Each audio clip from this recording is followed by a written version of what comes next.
iyang mga kasalan, tanganing magkanigo kitang magselebrar ang mga banal na misteryo.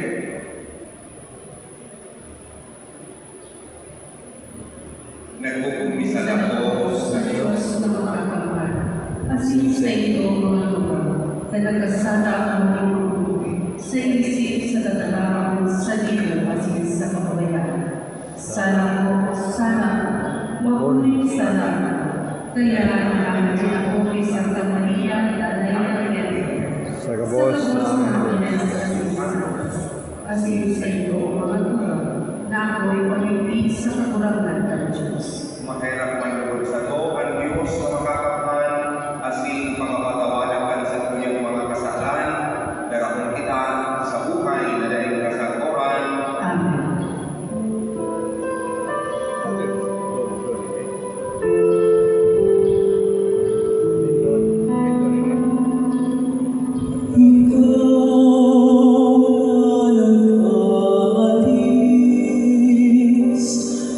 Araw ni Balong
na sa puso kan aking mong nalugadan kan sa mga kasalan.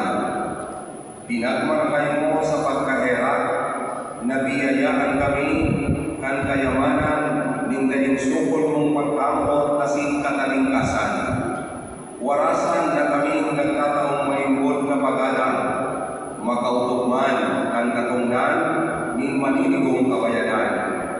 Puli kay Jesu-Kristo ang kagurangan niya mo sa imong ating, nakaiba mong nabubuhay asin nag-aali, kasaro ang Espiritu Santo, Diyos nagapos nagapanahunan ang mga panahon. Amen.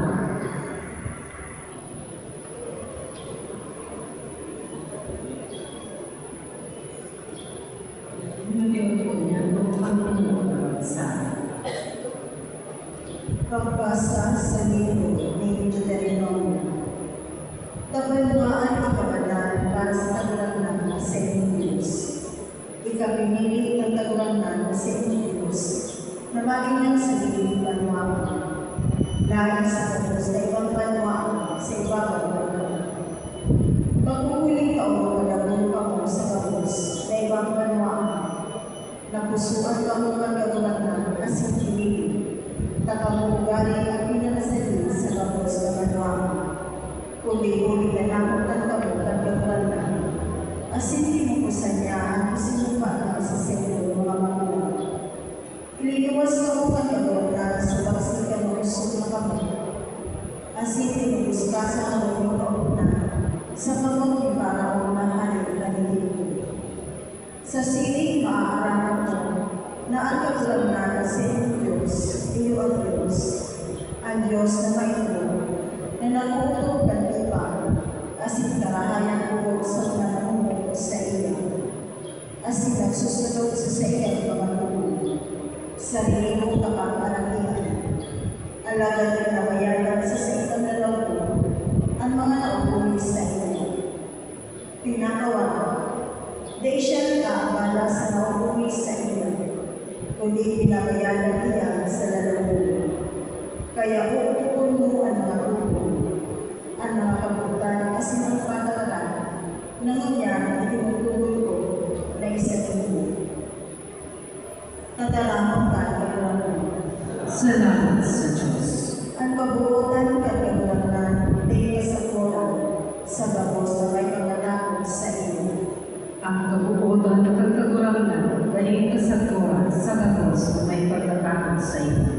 Magmamaw ka kalangko sa kagurangan, gabo sa laungko sa banal na tanan. Magmamaw ka kalangko sa kagurangan, dahil magkawin ang gabos ng karahanan. Ang kabuutan ng kagurangan dahil kasatuan sa kabos na may pagkakakot sa iyo. Pinagkatawad niya ang gabos ng sana, binubulong niya ang gabos ng helan. Tinutubo sa ako sa inyong buhay, kinukoronahan ka ng karahayan ko, asin magkamuha. Ang kabuutan ng kagurangan dahil kasatuan sa kabos na may pagkakakot sa iyo. Paragibo ni mga salimutan ang kagurangan, asin ay mga kalanosan para sa gabos na inaamin. Pinaaral na si Moises at sa iyang mga dalan, ang mga Israelita at sa iyang ibigin. Ang kabuutan ng kagurangan dahil kasatuan sa kabos na may pagkakakot sa iyo. Mahirap ko kasi maugay ang kagurangan. Palama ang pasensya as mayaman sa karahanan mo. David na sa mga kikema, isa ko naman magkikimkim ng marawang ako. Pagkususok sa satong kasalan ang hilo niya sa kuya. Isusok sa satong mga sala ang pagbalos ng sala. Ang kabuutan ng kagurangan dahil kasatuan sa kabos na may pagkakakot sa iyo. Ang ikaduwang pagsa. Mga namubutan, pag kami namubutan kita, ulit ang pagkamuligan sa Diyos. Ang sisay man na namumukot, pinangamin aking ng Diyos, as nakakamitin sa Diyos. Ang day namumukot, daigigit ang Diyos, ta ang Diyos pagkamukot. Digigit pinahiling ang pagkamukot ng Diyos sa Diyos. Sinumong ng Diyos ang mulo niyang aking sa ginaan, Tanganing mabuhay kita uli sa iyo. Yaw hindi ang pagkamo. Bago na kita, namutan ta ang Diyos. Kundi siya, namutan niya kita, kasi sinulo niya sa iyang akin. Bilang maumay ko, laban sa Roma kasana. Mga namunutan, kung sining ang pagkamo sa loob Diyos, kita ang dapat ang kami ng maulan. May manamangin ang kalag sa Diyos. Kung magkami kaumodan kita, ang Diyos ang dadagos sa to, asin ang sa iyong pagkamo ng nilulus sa kuya. Hindi na aaraman ta, nagdadagos kita sa iya, asin nagdadagos siya sa kuya. Inilasan kita sa iyong Espiritu. Kami nakatinggalan asin nagsaksi na sinubukan ang mga akin na paraligtas kanina kami. Ang mapahayag, si Jesus iyo ang aking kanulos, magdadalo sa iya ang Diyos, asin siya sa Diyos. Kita minigligda asin tinudan, ang pagkamo sa tuya kanulos. Ang Diyos pagkamo, ang nagdadalo sa pagkamo, nagdadalo sa Diyos, asin ang Diyos, nagdadalo sa iyo. Tatarangan ka ang kagulaman. Salamat sa Diyos. Ang paglubyang banal ay kami.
Ang katurangan, mapasaindo. Asin sa iyo, Espiritu. Paglugyaw ng banal na Ebanghelyo, susuki San Mateo. Kumuloy sa iyo, kagulaman. Kan panahon na ito, si Jesus nagsabi, nagpapasalamat ako sa imo, Ama, kagurangan ng langit asin ng dagat. Ulit na itinalo mo ang mga bagay na ini sa mga malunong, sa pamamatani, asin itinayag mo sa mga musmos. Oo, Ama, ulit na siring ang napagpapay sa atubang mo.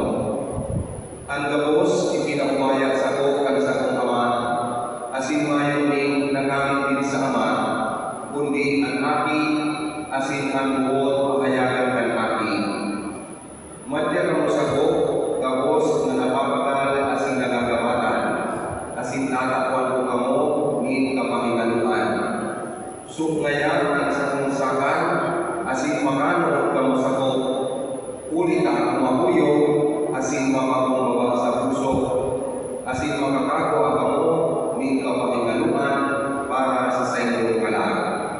Taan sa kong sakan, masayon, asin ang sa kong paksan, magihan. Mga tugang pagkain na pareta ang sa kong kaguranan. Pagmamahaw sa iyo, Espiritu. Magkainaan po sa inyo kapos. Ang saluyang pinagalaga na gobernador ng probinsya, Honorable Noel Rosan, ang iba pang mga opisyalis, asin personahes ng saluyang gobyerno probinsyal, siriman mga personahes asin opisyalis kan saluyang lokal na gobyerno, digdi sa siyudad kan Legazpi, mga dugang mo sa pagtubod, mga kapwa ko Pilipino. Inupo sa gabos, mautong sa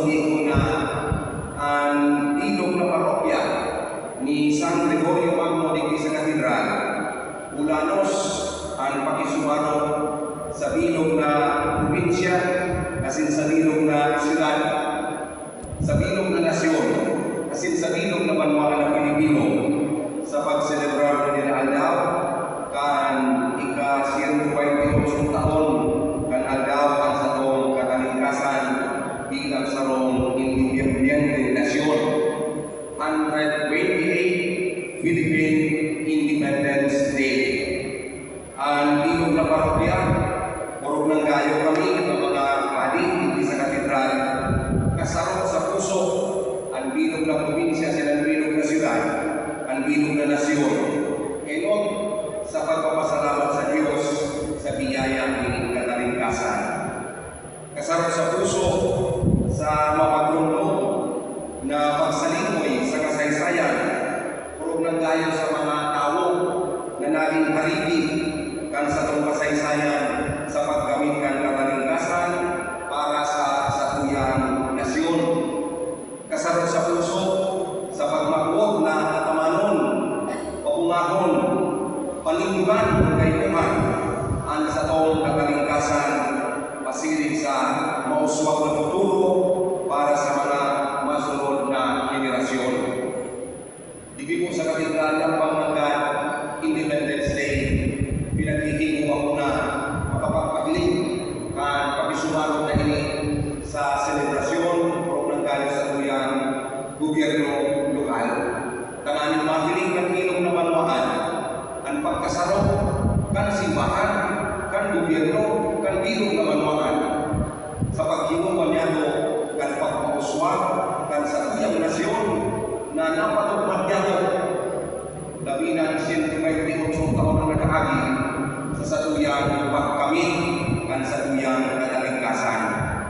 Dawa sa simple mong pag-display kan sa tuyang national flag, pinag-iingo ako ng ganda, magigulang niya. At least yan naman. Kaya kasumar, hindi nagit-nagit na ako ka, dahil para ka display sa mga flag na para sa kuya, mahalaga ko iyan. Mahiling na ang simbahan, pakumas na po pangati, pero kami nanganati. Alagad ang simbahan, kasarok, ang bilog na manuan, sa gabos na ining pinag-aagihan bilang mga individual, asin bilang sarang independenteng nasyon. Ngunyan po sabi, ang tema, kan sa tuyang selebrasyon, kan aldaw ng katalingkasan iyo, kalayaan, kinabukasan, kasaysayan. Sa tuyang kong kalendaryo civil, ngunyan na aldaw paglundo kasi selebrasyon kan aldaw ng katalingkasan.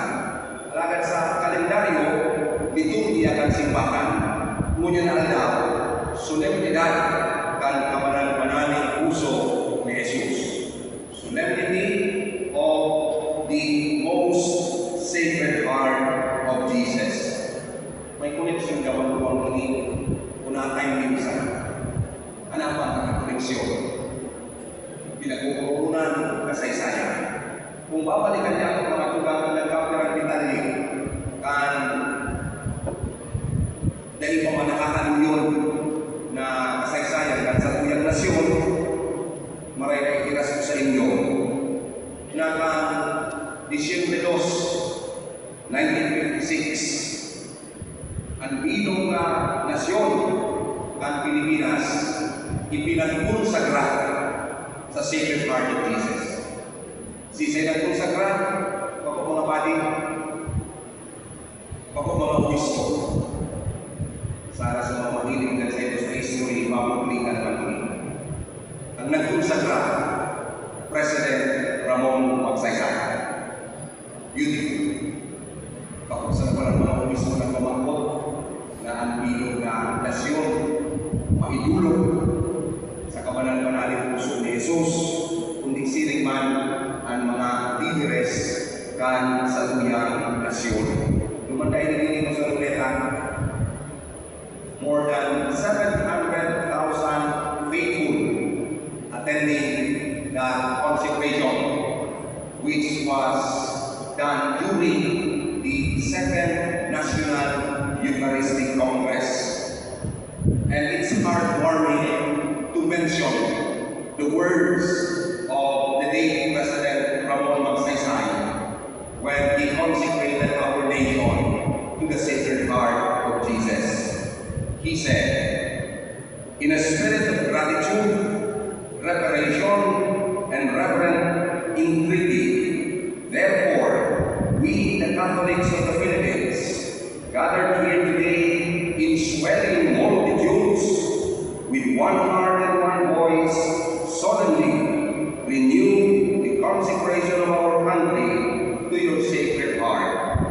Take under your strong and strength-giving protection our government, its executives, legislators, justices, diplomats, and economists, our educational system and its directors, professors, and teachers, our armed forces of land, sea, and air, together with policemen, firemen, and other guardians of our public safety. In a word, all government agencies whose cooperation is essential for the progress and prosperity of our republic." And 40 years later, this consecration was repeated again by another former president. In June 1995, President Fidel Ramos, take note, Ramos was a Protestant, yet in spite of that, personally renewed this consecration of our nation to the Sacred Heart of Jesus. And in the year 2003, during the time of Orlando Quevedo as the president of the CBCP issued a pastoral exhortation to all the Filipinos. And if you will take note of the title, again, it is related to the Sacred Heart of Jesus. The title of the pastoral letter was, "In the Heart of Jesus, Healing Our Land, Renewing Our Lives." In the opening statement of the pastoral exhortation, it was mentioned, "Recent events and developments in our country reveal once again what difficult times our people are going through. It would seem that we move from crisis to crisis in the economic and political areas most obviously, but there are also currents which also disturb and threaten some of the deepest beliefs and values in family life and our community life as a church and as a nation." When I was reading this last night, it feels deja vu. 2003 pa ini, mga tatarang ng Orlando Quevedo, pero very timely pa sa satuyan, niya naman ang mga panahon. And the recourse of the church is always to come to Jesus, especially to His most sacred heart. Our Filipino Catholic faithful have always been marked by a strong devotion to the heart of Jesus. This fact one can readily verify by the presence of pictures and statues of the Sacred Heart in countless Catholic homes, in practically every church and chapel throughout the country.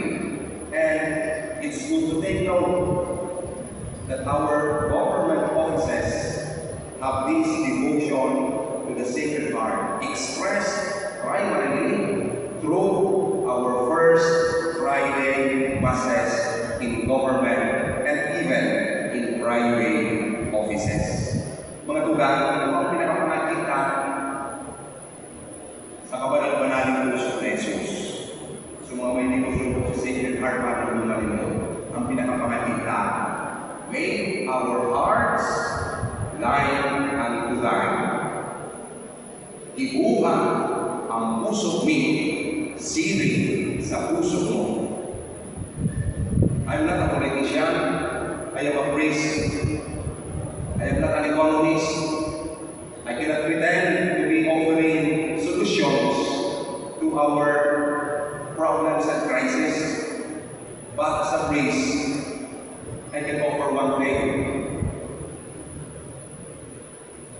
invite all of us to always come to Jesus in His most sacred heart. Maghagat ka sa iyong pagkahirap, maghagat ka sa iyong tama, ipasairaroan sa tuyang nasyon sa iyong proteksyon, sinurog ng gayo, tagalog na maging siring na sa tuyang puso, sa iyong puso. Panunin pagkahirap, panunin pagkamot. Pagkamot na, ibaga ang pinakatugon ni Kristo Jesus. Hindi ka mananap si Kristo ngayon, nagtugon man sa ekonomiya. Kung nanap si Kristo, magkapinuoran ka mo, siring at pagkamot mo sa sayo. Ang pinagod siya kung pinakamahalagang tugon, pagkamot sa Diyos, pagkamot sa kapwa.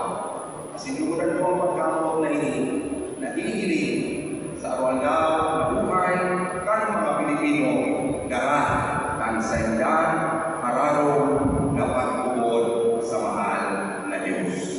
Kaya po, sa tuyang pagselebrar mo yan ng Independence Day, siguro ang imbitasyon na balikan taan sa tuyang mga puso. Puso na sabi, iwang tinanuman ng mahal na Diyos, katapos na karahayan. Puso na kung sa tuyang ikinigong sentro, ang persona ng lambang tao. Yaon ang kapos na karahayan, yaon ang kapos na pagkampo, yaon ang kapos na pagkino, asin pagmakot na makakino ng karahayan, asin pagkatabang sa kapwa. Kapos iyan, yaon sa tuyang mga puso. It's good to revisit our hearts. Ikaw ang pinaka-recent, o pa na pinaka-recent ulit, sa recent na insignikan sa tuyang galing sa ating Papa, si Pope Francis. Precisely, ang ibig tatarang niya naman, manunod sa devotion sa Sacred Heart of Jesus. Sa iyang encyclical na Directed Nos on the Human and Divine Love of the Heart of Jesus. There, he invited all of us to focus on our heart, not to lose our heart over our minds. Sabi niya, if we devalue the heart, we also devalue what it means to speak from the heart, to act with the heart, to cultivate and heal the heart. If we fail to appreciate the heart, we also lose track of history and our own past. Wow! May connection pala ng history sa puso. Since our real personal history is built with the heart. Dapat pagkadalan naman sa iyong buhay, ano ka nang yan? Kung ano mo ang ginagawa mo sa buhay, sa iyo yan ang po. Ang alaw na may namating kasi sa iyong puso na gusto iupo na karakanyan, bakit sa para sa iyo, kundi para sa iba. Asin kan sinundan mo ang pagmatik na yan, sinumurtaran mo kan sa iyong kapos na pagkinuhan, inabot mo ang sa iyong presente estado. At the end of our lives, the heart is all that matters. It is only by starting from the heart that our communities will succeed in uniting and reconciling different minds and wills. That's according to the Pope. So that the Spirit can guide us in unity as brothers and sisters. Reconciliation and peace are also born of the heart. Taking the heart seriously has consequences for society as a whole. So maybe the invitation is, take your heart seriously. May pagpasiparata ang laman ng puso mo. Kasi ng puso mo na iyan yung magpataram sa imo, kung sala ang pinigin mo. Dahil mo yan mananalig ka. Ang puso mo na iyan yung magpapalpitin. Kung nakamating ka, kung nakinig mo na nakakinig kang karahayan, kasi nagdudulot yan sa iyo, di mararo na kaugmahan. Taking the heart seriously then has consequences for society as a whole. The church teaches that every one of us needs a change of heart. We must set our gaze on the whole world and look to those tasks which can all perform together in order to bring about the betterment of our race and our society. Kung nakita mo yan na nakikinig na ganit pakong itigran, pakong harmonious, pakong pulsang sa tuyang kapalibutan. These are the imbalances. The Pope said, the imbalances affecting the world today are in fact symptoms